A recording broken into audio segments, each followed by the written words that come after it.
Ladies and gentlemen, here in this video, we're going to give you an update to some of the headlines coming out in the Middle East and from Donald Trump. Donald Trump is seemingly trying to de-escalate this Middle East conflict. Obviously, that's because of implications for energy, and from a political perspective, it does not look good to have Iran and Israel going through a war as you are trying to negotiate a nuclear peace deal.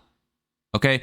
And from a Wall Street perspective, I don't think Trump wants markets to get dinged or gas prices to skyrocket. There's serious energy implications with a larger war within Iran with the Strait of Hormuz. So we'll talk about that throughout this video. It could be an economic disaster. But good news is it seems like things are dialing back a little bit. Donald Trump actually says that there is going to be peace within Iran and Israel soon. We'll discuss all of those headlines throughout this video. I will indeed as well share with you the big catalyst coming this week. There's a couple key catalysts that I think it's kind of like CPI last week. If you remember, I was bullish on CPI because Wall Street was really negative on CPI. And I was right. CPI came in much lower than expectations. It, again, kind of derailed some of the positive with the whole Middle East situation. So kind of the same setup as we had with CPI, with a couple important data sets this week. Again, one big one being the Fed. And I'll break all of this down throughout this video. But first, before we get into all of this key information you need to know before tomorrow morning, if you guys want to come trade with me live in real time, check out that link down below in the description of this video. Now, don't join that unless you want to make a lot of money. Okay? I spend hours every day researching and looking into what I hope to be the next 10 to 100x stock, right? I'm not looking to invest in, some of these well-known large cap companies when we are entering into an AI cold war, and we have been in this. When we are at the forefront of major breakthroughs in technology. Yes, I have a portfolio with all of those boring companies in it. You probably do as well. Those are not the companies that I'm looking to uncover things. What I'm looking to do in that group is find stocks that are what I call hidden gems. APLD bought that at $3. It's at $12 today. It hit a high of 15. We bought Nebius at 17, 18 or so. That stock's in the 50s. Just all within the last couple of months. I bought Fubo. This was a little bit more than 6 months ago at like $1 and change. Sold out at like 6, 7. Okay. We're finding value in stocks that are underlooked. A lot of these companies are smaller names that have little to no analyst coverage, right? That's where you find those hidden gems. You're not gonna be the guy that uncovers something about Apple that someone else doesn't already know. There's like 100 analysts that cover the stock. And for a lot of these other names, there's 10, 20, 30 analysts that cover them. You're not going to be the guy that finds something that Wall Street overlooked. It's just not going to happen.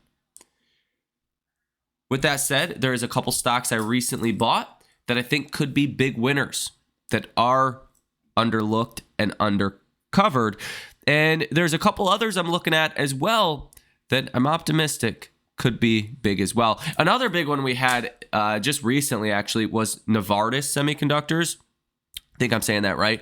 Bought that sucker in the $1.70, $2 range, and that thing went up to $7. So those are the kind of opportunities I'm looking at, to take a smaller amount of money into a larger amount of money, taking calculated risk in what I deem to be just underlooked, underappreciated stocks. If you guys want to come check that out, come join us. Link down below in the description of this video. Let's get started. So let's start this video off with an update on this Middle East situation. This is the most pressing issue for markets as of now.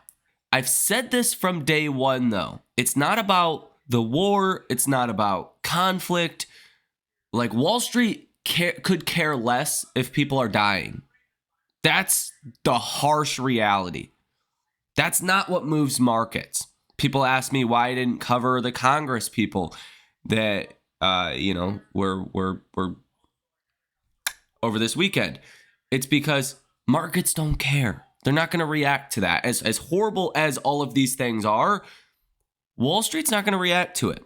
The only reason Wall Street cares about Iran's, Israel's conflict, war, if we will call it that, is the implications for energy. So Wall Street only cares about energy, because imagine if gas were to fall to $1 a gallon. People are going to have a lot more money to spend. The economy is going to be a lot stronger. Just based on that alone, you could probably add like 1% to GDP or more. Okay. Not to mention the FedEx, UPSs of the world, the Amazons, the, Uber drivers, like DoorDashers, every other business that is very dependent on energy prices, like cruise line, just you name it. Everything is influenced by oil, one shape, form, or another. No matter if you are a 9-to-5 commuter or you work for a company or you own the company, okay? You are influenced by energy prices. That is why Wall Street cares about this conflict. There is some positive developments on that front today. Donald Trump says we will have peace soon between Israel and Iran. It does seem like there has been some kind of communication between Trump and Israel and Trump and Iran. Trump did say over this weekend that he was getting many calls from Iranian officials on this conflict. The Israeli military spokesperson says our goal in Iran is to remove the capabilities of this regime to annihilate us. This is a very positive headline for the most part. Israeli military spokesperson says the goal of our operation in Iran is not regime change. What that means is they don't actually want a larger war. Okay? Because a larger war would mean regime change. Basically, what that means is they don't want to kill the leader or invade the country. That's essentially what they're talking about. And I'm sure if Israel wanted to take out the leader of Iran, they probably could have done so in the first round of strikes. Right? They basically got everyone else. So this is actually a very positive headline from that perspective. And again, tie this back to energy with some of these positive headlines coming out that should have some positive implications for energy, for oil. Now, over this weekend, you did have a lawmaker basically throw into question whether Iran should keep the Strait of Hormuz open, and that is the thing that ultimately matters. This is the flow of oil tankers through the Strait of Hormuz. It's just a little oil choke point right there on southern Iran and the UAE, okay, and Oman, right? Iran, if they really wanted to, could block this at least temporarily. That would cause a much larger issue. I mean, look how much of the world's oil supply flows through here. 20 to 30% of the daily oil supply flows through the Strait of Hormuz. Okay, that would be a huge, massive, colossal issue. It looks like we're getting further away from a larger oil disruption.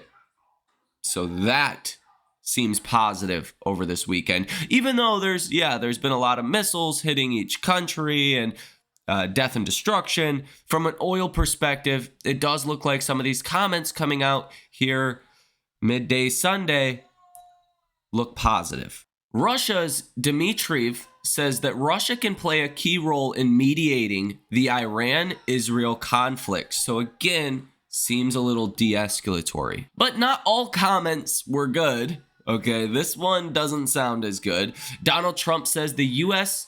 may get involved, or it's possible that the U.S. could get involved in the Iran-Israel conflict.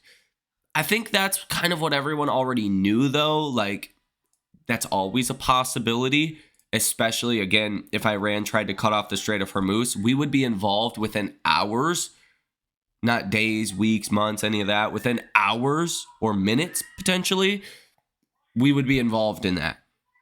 So I think we kind of already knew this, but it sounds a little different hearing the president actually say it. And before these comments, the comments that I've previously just shared with you, Trump says that numerous conversations and discussions occurring regarding Iran and Israel. I think probably on both sides, they're, having conversations with Trump. I think Iran wants to stop getting attacked, and I think Israel wants some guarantees from the U.S. Israel probably wants to get some kind of nuclear deal, because you have to remember what a nuclear deal really is inspectors that basically live in Iran, right? That monitor Iran and make sure they are not developing a nuclear weapon. It's pretty hard to develop a nuclear weapon discreetly to a certain extent. Even like if you know about the Manhattan Project, the first nuclear project in America. Yes, it was a well-kept secret, but there was a whole facility dedicated to it. Like, if you can't really get around, hundreds of inspectors that basically live in the country. Okay, I think that's ultimately what they want, and I know that's ultimately what Trump wants. So it seems like we're heading in that direction, and let's see if the conflict ends sooner rather than later. And again, Trump says that many calls and meetings are now taking place. And as someone commented here, they say when Trump says calls are happening, something big is coming. He says that Iran and Israel should make a deal. So again, just to wrap up the Middle East segment of this video, it looks like things are heading in a more positive, constructive direction. Although there's still conflict, and there may be conflict for a while, the implications for energy seem to be relaxing a bit. And judging off of what we know right now, I would imagine that energy prices probably come down coming on Monday, and stocks get boosted based on these headlines. Now, if Donald Trump is to be believed, then there will be peace coming soon, and that's definitely going to be a positive catalyst. Because really, I think at the end of the day, Donald Trump doesn't want energy prices to skyrocket. That's what it comes down to. From a financial perspective, from an economic or political perspective, energy is like having your kahunas, just like they got Trump by the kahunas here, right? You can only do so much. If you escalate this conflict, like, imagine going to the gas station right now and gas is $10 a gallon. Not a lot of people, people are going to be mad at Trump, people want someone to blame. If it was Biden, they would blame Biden. If it happens under Trump, they're going to blame Trump. From a political perspective, you got him by the kahunas a bit. You got to try to de-escalate the situation. Again, from an economical perspective, you'd probably go into a recession if that lasted for any meaningful amount of time, even a couple of weeks. That would be very recessionary. Yeah, sure, you'd get cuts from the Fed, but you're also going to have a lot of people in a bad financial situation. That's not a good political objective.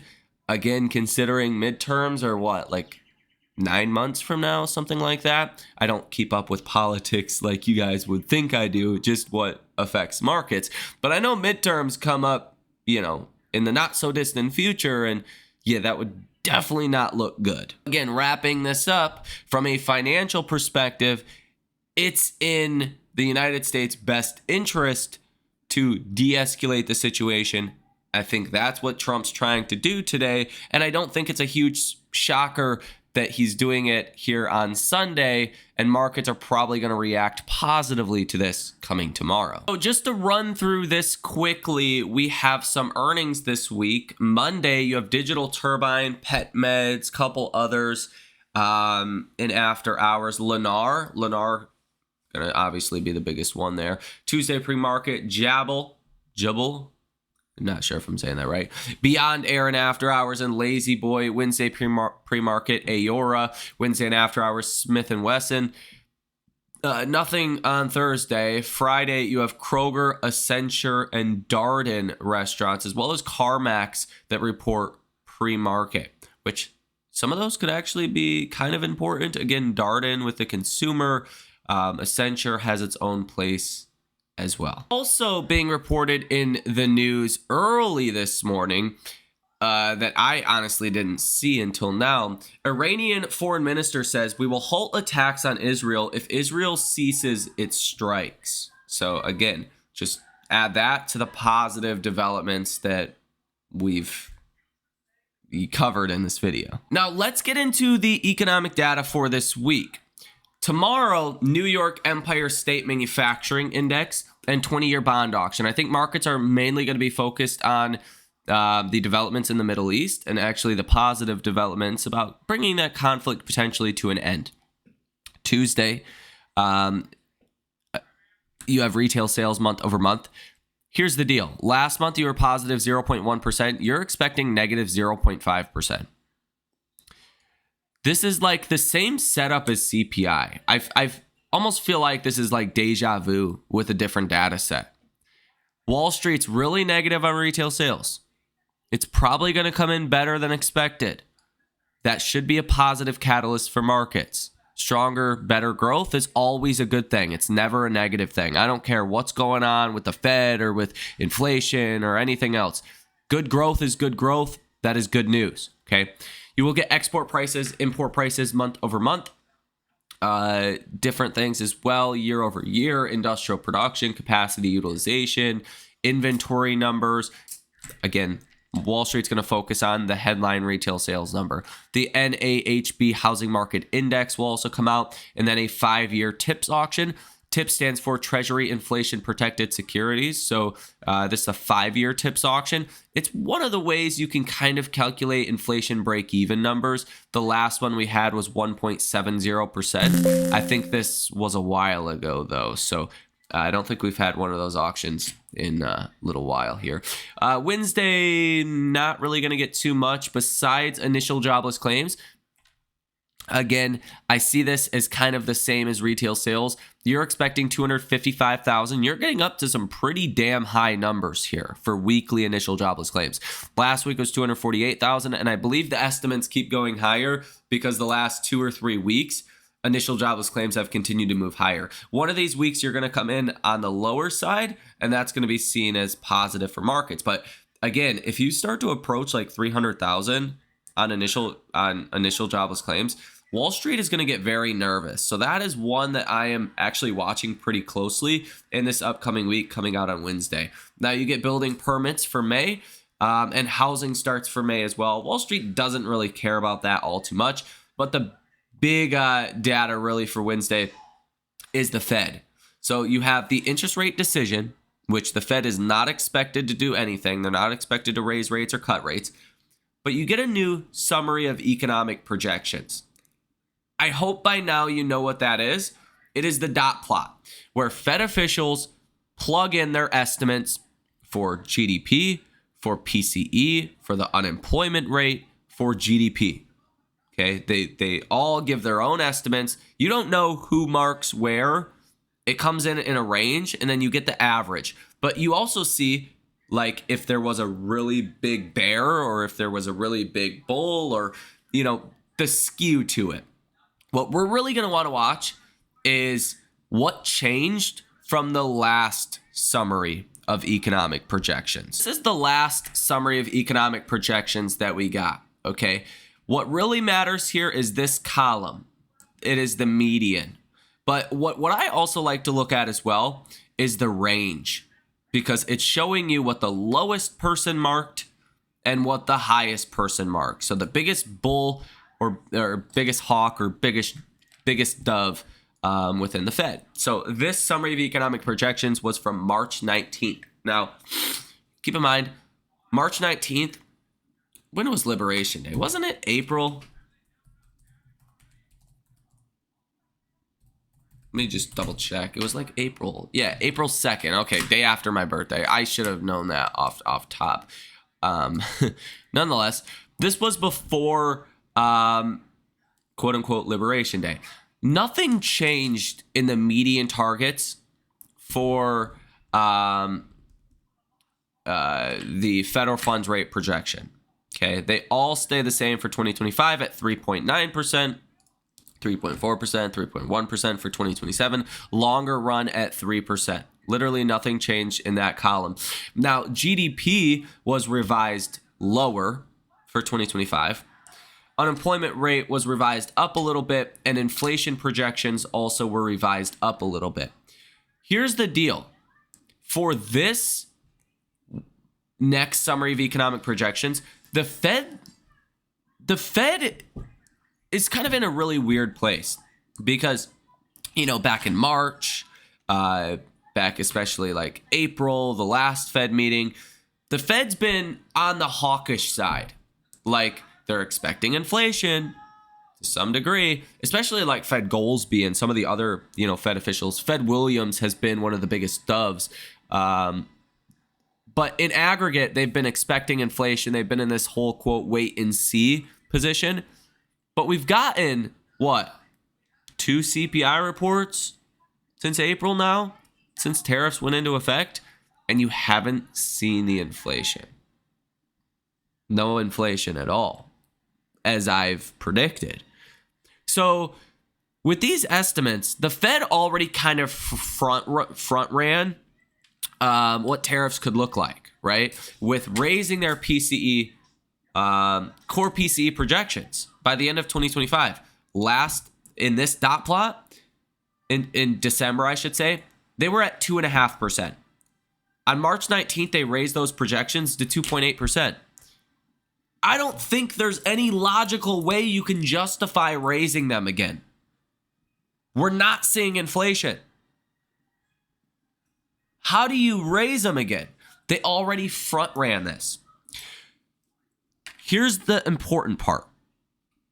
Wall Street is going to head into Wednesday with the expectation of higher inflation projections, weaker growth projections, higher unemployment projections, and less Fed rate cuts this year.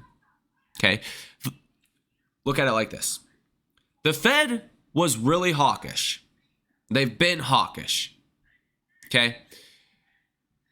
Even in the last SEP, they were hawkish. Well, from a data perspective, the Fed has to get more neutral to maybe even on the dovish side because we're not seeing inflation. Okay? Wall Street was kind of on the dovish side. Liberation Day happened.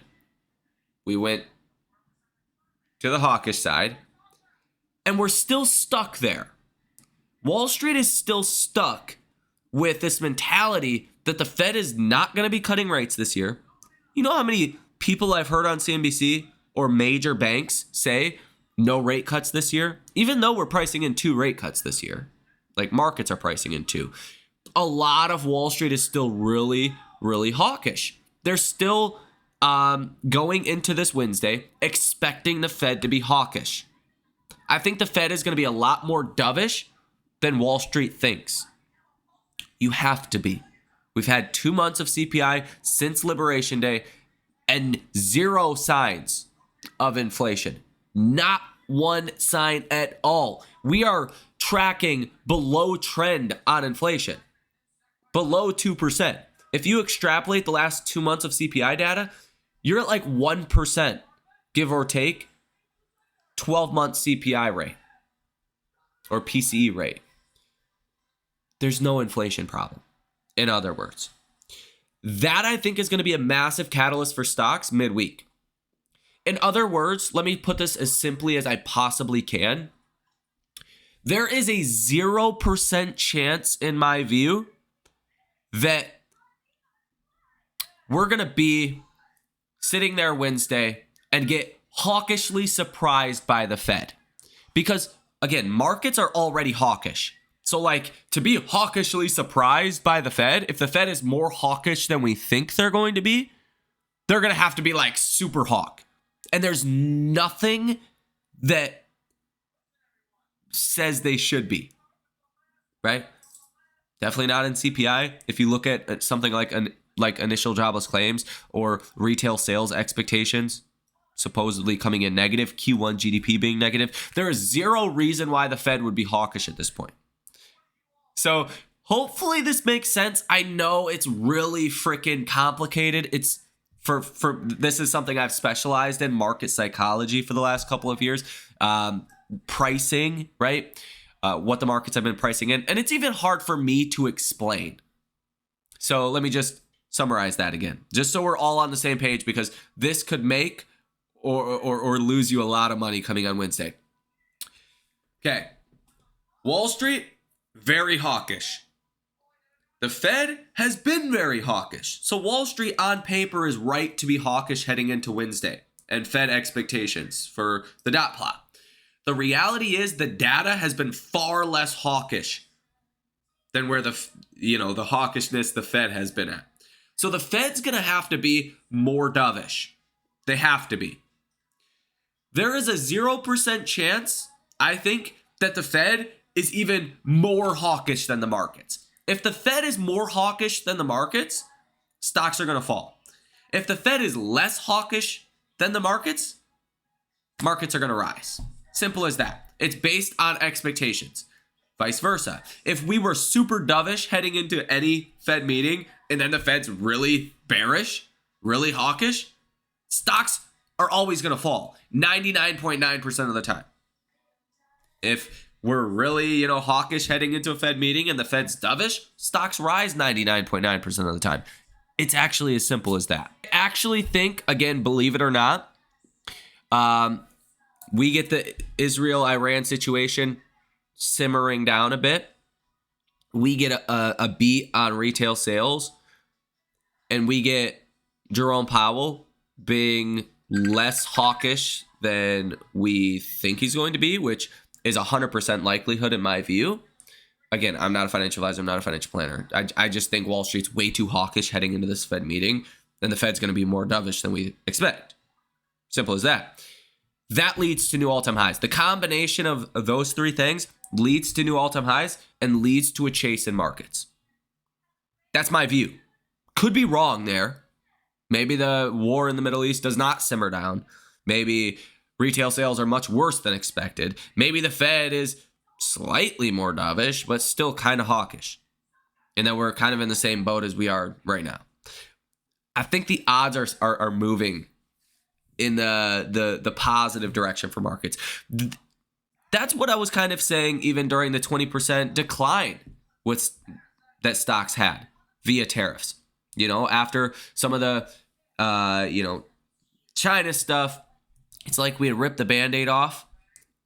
It was hard to see how things could get worse. That's when I actually went out and bought a ton of stock. Made a lot of money on it. Again, if you guys want to come join, check out that link down below in the description of this video. Made a killing on this recovery. But it's all based on markets' expectations, pricing, and where stocks are at. Because, then it was pretty easy to see. Like, you were already at shit was terrible. It was going to get better from there. I think you're at the point of right now, shit's kind of terrible from a Middle East perspective. From a Fed perspective, the Fed has not been your friend for a long time. And shit's going to be a lot less terrible than we think in this upcoming week. That's the simple, 8th grade explanation of why I'm bullish this week. And then obviously after the summary of economic projections at 2 p.m. on Wednesday, at 2:30 p.m. you have Fed Jerome Powell. The dot plot's one thing. I think it's going to surprise Wall Street in a positive way, at least a little bit. But I think Fed Jerome Powell's really going to send it home on the press conference. So no matter what happens on the dot plot, it doesn't really matter until Powell actually talks. It does matter, and I shouldn't say it like that because dot plots really do matter. But the move in markets can be very deceiving following the statement or the dot plot. You might see stocks fall after the dot plot, but that's just because of emotions and algorithms and positioning. And then after Powell speaks, markets recover all of it plus some. We've seen that happen a lot. So don't be fooled if that happens. On Thursday, you really don't have anything. On Friday, you have Philadelphia Fed Manufacturing Index, CapEx, business conditions, employment, new orders, prices paid, CB leading index as well. But I think really Thursday, Friday, it's all going to be a reaction from what happens with the Middle East and what happens with the Fed. That's it. That's what's going to move markets from Wednesday to Friday. As I've said before here on this channel, I think there's a really good chance we hit new all-time highs this week. And if we hit new all-time highs, that's when the chase really starts. That's when the algorithms start to buy stocks. That's when Wall Street is forced to buy stocks. Because again, as I've said before, you don't typically just hit one new all-time high and then come back down. Normally you hit an all-time high, hit another all-time high, hit another all-time high, perhaps consolidate for a bit, move higher again. Normally, you don't hit one all-time high and fall back down again, okay? In simplest terms, new all-time highs tend to lead to new all-time highs. And that's when you can no longer deny this market if you are a bear. Because, again, I see why a lot of people are bearish right now. We're like 1-2% away from new all-time highs. Typically, if a rally is going to fail, if it's a bear market bounce, it's going to fail before you hit a new all-time high, 99.9% of the time. And so far, we have not hit a new all-time high. So far, some would say this failed. It hasn't yet.